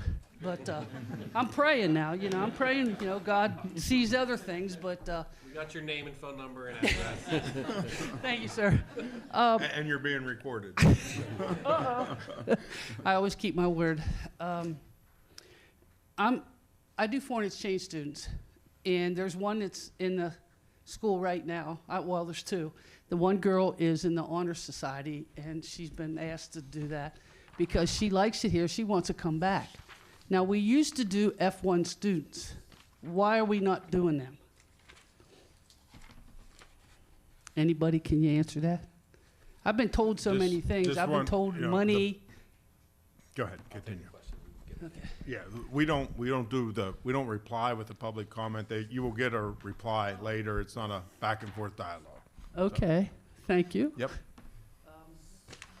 Is there another thing about the internet problem we had where somebody hacked our system? Is there any more information on who, what, and all that good stuff? If you're allowed. Okay. Quit asking questions if I'm not going to get answers. No. You will get answers, and they'll come from, from Okay. Chris's staff will then be providing answers. Well, okay. Well, I just want to thank each and every one of you because you're awesome. This is hard. When I was in the military and I was in charge of 1,000 people, sheesh, but you guys, education is the most important thing, and our kids need to know that. Now they're lacking because there's more to it than just a school. It's the parents too. So I just want to thank you. Thank you. Jay, could you give me an email or phone number? I don't think we have that for you, so I can give you the answers. So if you could here for me, just write it down. I greatly appreciate it. Email or phone number, either one. Valerie Jordan?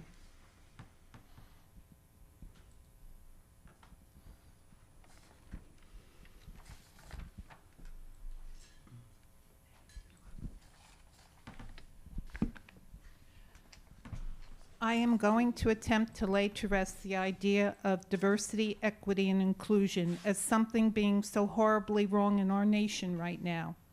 The reason is because of one young Republican United States Senator named Katie Britt, who got it all wrong on Thursday night, in my humble opinion. She spoke strictly to her Alabama girlfriends on Thursday night in a kitchen setting that many taxpayers in our school district and county could only wish for. She messed up royally when she didn't include any of us in that rebuttal of hers to President Joe Biden's State of the Union address. If I wasn't already turned off by the Republicans, I am now.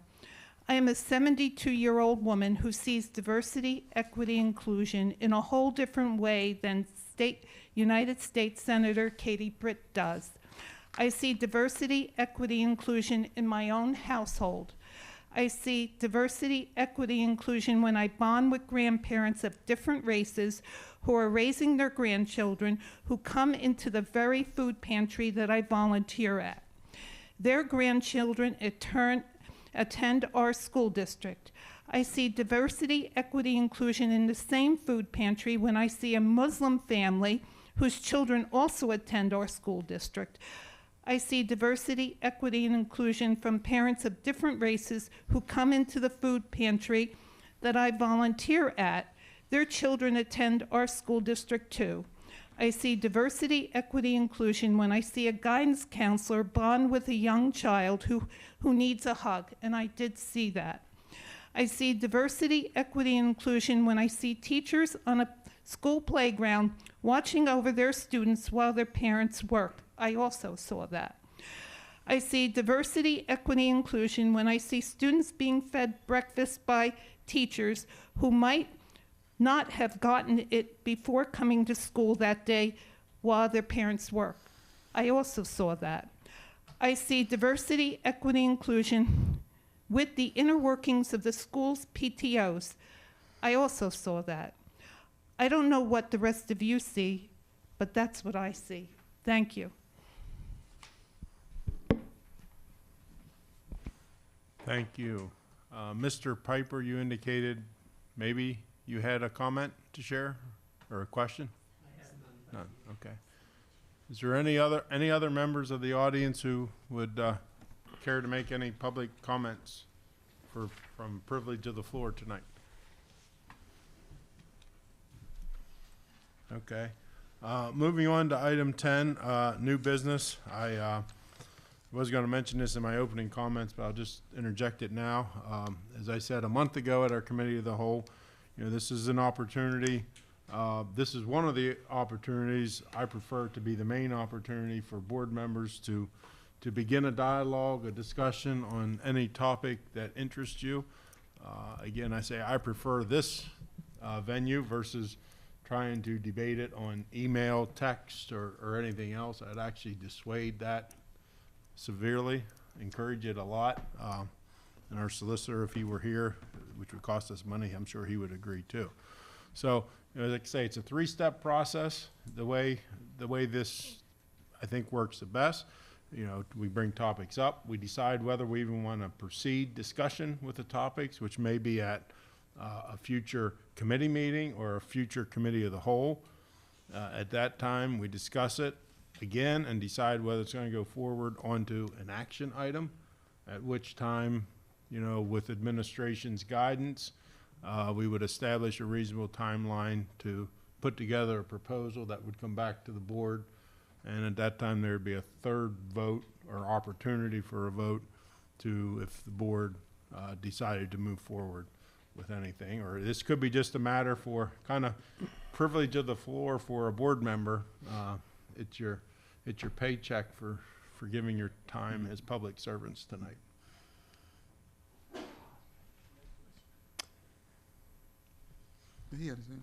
Yeah, I respectfully submit the following as new business.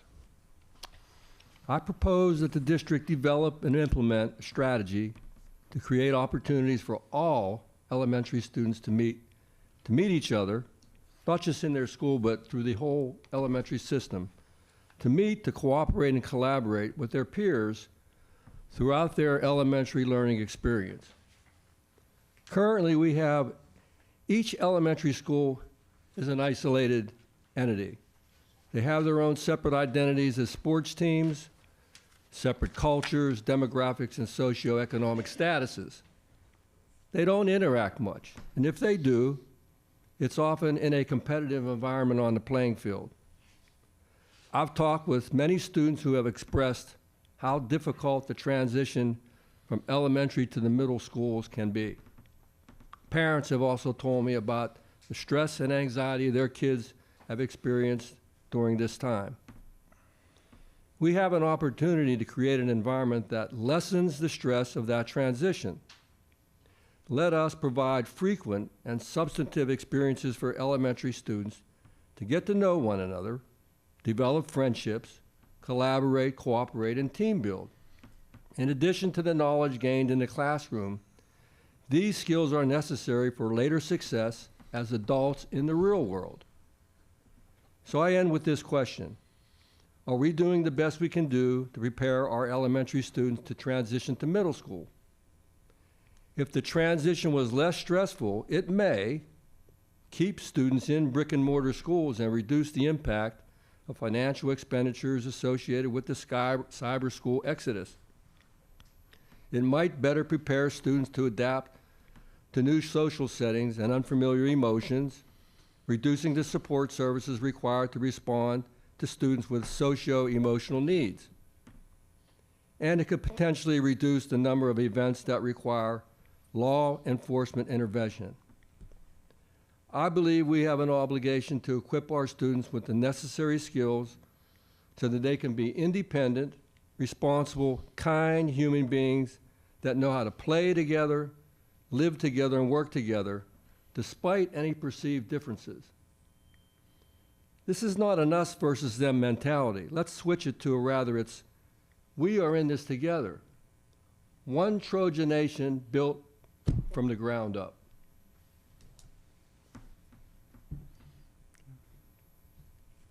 Discussion.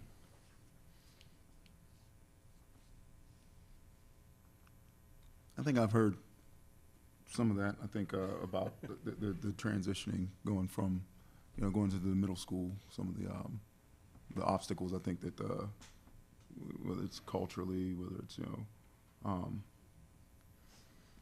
I actually had a lady bring her son to my shop and wanted me to kind of mentor him because he was going through that exact same thing. This was years ago. This is probably at least 10, 11 years ago. So I think that there's definitely value in something like that. What that would look like, I don't know, but I think that there would definitely be value in that.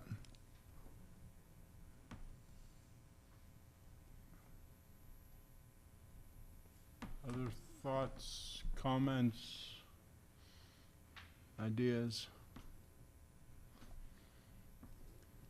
I think the idea has merit, however, the implementation seems fraught with some issues, and I think that Mr. Bigger is in the process of developing a blueprint for the future, and some of the potential changes that he may be bringing to us may have some influence on doing some of the same things that you're concerned about. So I think that the immediacy of progressing in this direction is not urgent. I think that we need to give the potential change that is forthcoming an opportunity to be developed, and then possibly move in some direction if you have a specific idea as to how to accomplish what you're suggesting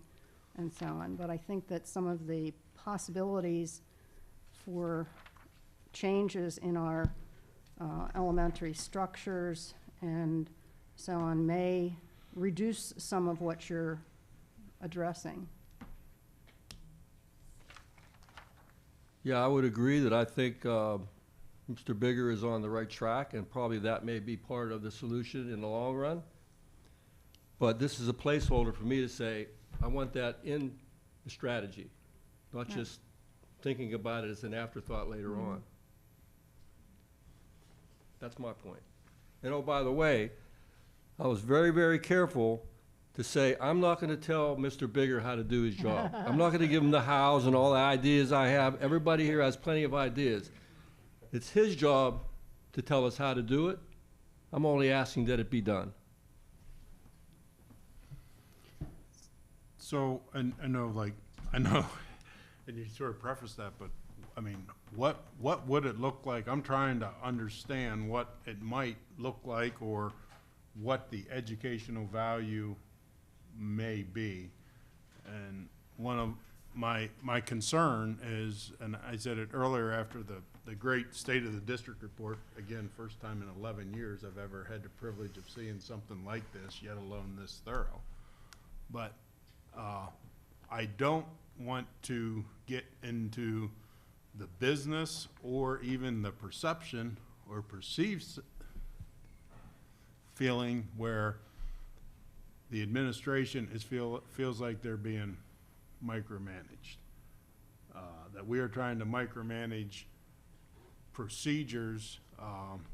I'm more in favor of, allowing the admin, and I'll conclude in a minute why I feel that way, but I'm more a fan of allowing the admin to do what they feel is best in the correct time.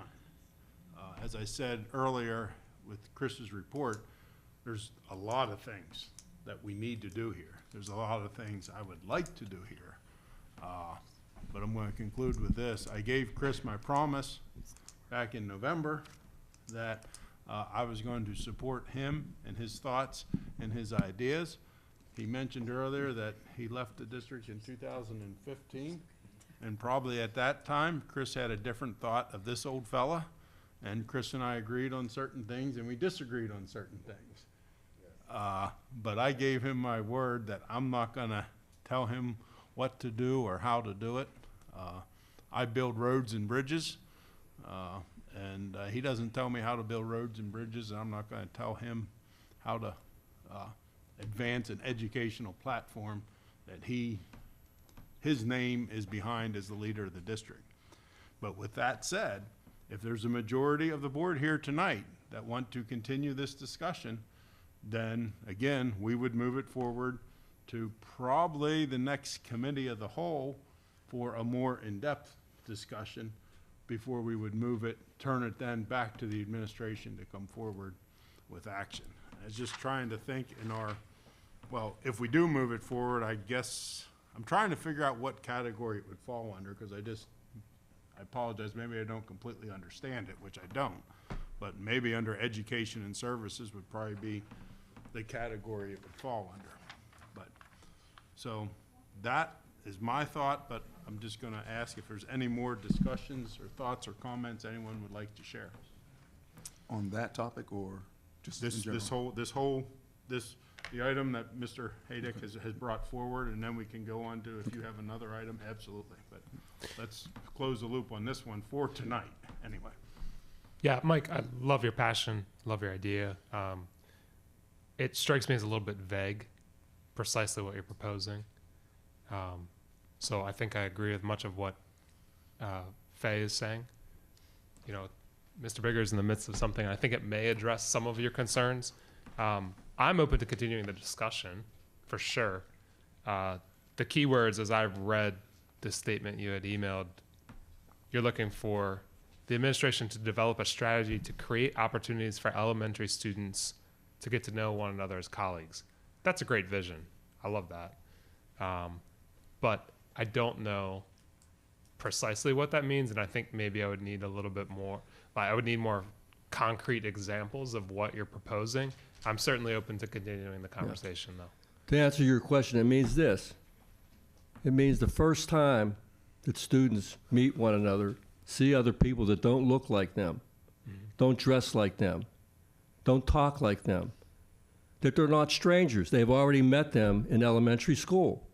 So that when they get to middle school, it's not as unpredictable, uncontrollable, and unfamiliar as it might have been, because they had an opportunity to actually interact with other people throughout the years as they arrive to middle school age. Yeah. That's my point. Yeah, it's a great vision. I think the how, though, and maybe we could brainstorm that. What are some ways that we could do that? Maybe the administration could brainstorm that. What are some ways we could do that? And then, but as is, you know, I'm very open to continuing the conversation. I have no idea if I support it in the end because I don't have enough. I think it kind of ties in with something that I have been advocating for some time, and that is more community involvement in some of this type of thing, rather than the school district being responsible for some of these social areas. I think we are very disjointed in our community structure as far as organizations working together for the common good in the area of student populations. I'm on the Franklin County Area Office of Aging Advisory, and in healthcare, there's a healthcare continuum group that is working to improve the accessibility, the knowledge of what's available for the elderly in the community. I don't think there is much cohesiveness in community organizations when it comes to young people. And I think that it's there that this type of initiative probably has more value or more potential to be worked on? Yeah, I think with that, there's a with that disjoint or disconnect. I think part of it is, and I've shared this with I shared this before at a meeting before on George Erasmus. He's from the Dene tribe in from Canada, and he said, and he's talking about community. And he said, where community, where common memory is lacking, where people do not share in the same past, there can be no real community. Where community is to be formed, common memory must be created. And I think there's a lot of common memory that's missing if you grow up on this side or that side, and how we see things or how we perceive things. And that causes that disconnect. How we bridge that gap, I don't know. I think there are a lot of ways, but we're not necessarily looking for those solutions. You know, like you said, you don't want to tell them how to do their job, but I think that's one of the big things that we have. I deal with the public. That's my job every day, and I sit with customers, and they'll say something, and I'm like, wow, yeah, exact same thing, saw it totally different, whether it's because of my life's experiences, my upbringing, because of my age and their age, because of my skin tone or their skin tone, because of social, economic, a bunch of different things. And I think these are the areas where the disconnect is taking place. And if I'm not willing to step out and say, okay, you know what, look at these issues, whatever they are, like a Rubik's Cube, not just look at it on the face, let's spin this thing around, let's twist this way, let's twist it that way, and see exactly what this thing really is, because if I'm not willing to step in your shoes and actually see what you're saying, we're going to be disconnected all the time. And I'll give one example of that, and it's and this has come up. Columbus Day, and I get it that there's for wherever you stand on this issue, but if you were to take yourself out of your own shoes and step into, say, somebody who's Native American, would you feel the same way about Columbus Day? And this is where I think that George Erasmus is getting to, that the disconnect is not so much. And so I think those connections need to be made. We need to be more willing to step out of our own shoes and get in the next person's shoes and I think that may be speaking some to what you were, correct me if I'm wrong. No, I think you're on the right track, yeah. Mrs. Gauss or Mr. McKee, any thoughts or comments? I guess so, or I'm sorry, go ahead. I think it's a great idea. I mean, but it's, again, how to execute it, and is it part of the long range? It may be part of the long range, but I think we got to hear where we're going, educational wise, demographics wise, all that, before we can really tackle it in a real way. I mean, it's not, because, I'm a big believer, you just get along with people, and that, and even if they disagree with you, and that. But I think we got to look at it in our frame of where we're going. Just wondering, when someone is considering moving to the area and they go to a realtor and they have a family and they ask the realtor, how's the school district? What's the response? What do the realtors know about us? What does the community know about how we're functioning, or about the presentations that were made here tonight? So that goes back to community. If we don't tell them, they won't know. And we've been talking about communication. I think there are a number of ways that we could get the word out about who we are and what we do and where we want to go. And the channels available to us are many. and it means a lot of discussion, but that's just a question I have. Does the community know who we are and what we're about and how we're doing? Yeah. Help me, I'm trying to maybe tie the two together, but if, you know, like, Mr. Haydick's, recommendation, like that's something for current students. And I think, Mrs. Gauss, you're talking about maybe something, you know, I mentioned it earlier when Mike was here, see you, Mike, you know, how do you brand Chambersburg School District to incoming families or prospective families or prospective students? It's reputation management. Reputation management, yeah. It really is reputation management. Not with current students or Well, I think the kids at Lurgan don't know anything about the kids at Ben Chambers, and how we get there, or the families. Same school district, totally different culture. I don't know. We are a community. We are a diverse community. How do we let people know that? How do we get to know each other so that we can work better together? Which I think is what Lance was talking about. And that's my point. The time to do that is when they're young. So that when they get to be like me, they're already cooperating. They're not like taking their sides already and disagreeing with everything the other person says. They know how to get along. You do that when children are young. It's easier to raise a healthy child than it is to fix a broken adult. I think we'd all agree on that when you say it's cheaper too, believe it or not.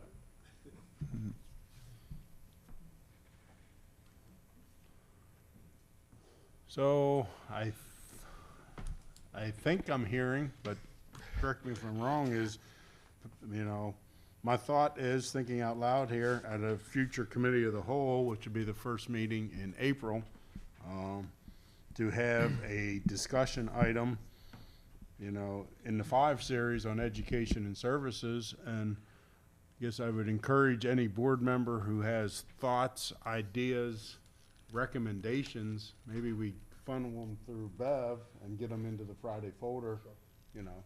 Try, you know, wait a little bit, don't just, you don't want to dribble them out, and, you know, maybe send your thoughts in. And, you know, we do have 2 board members missing this evening, which is rare, really, but it is what it is.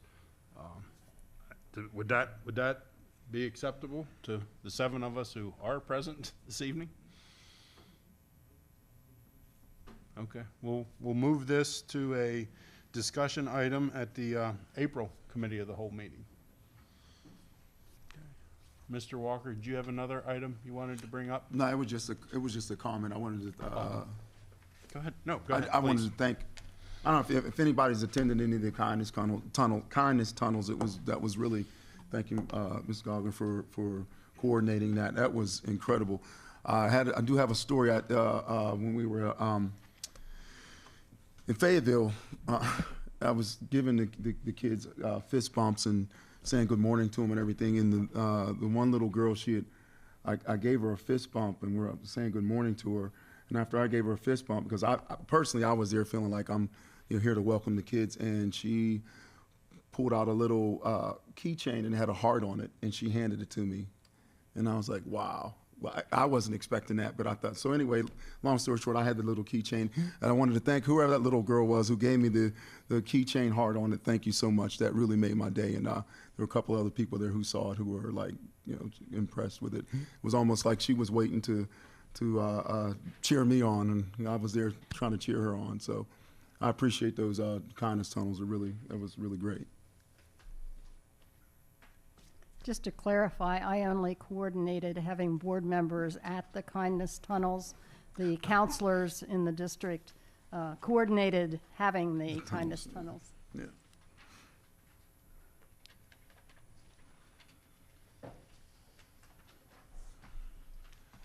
Last call for board members. Input. Discussion, comment, open mic, if you will. If not, I get the last word. Oh man.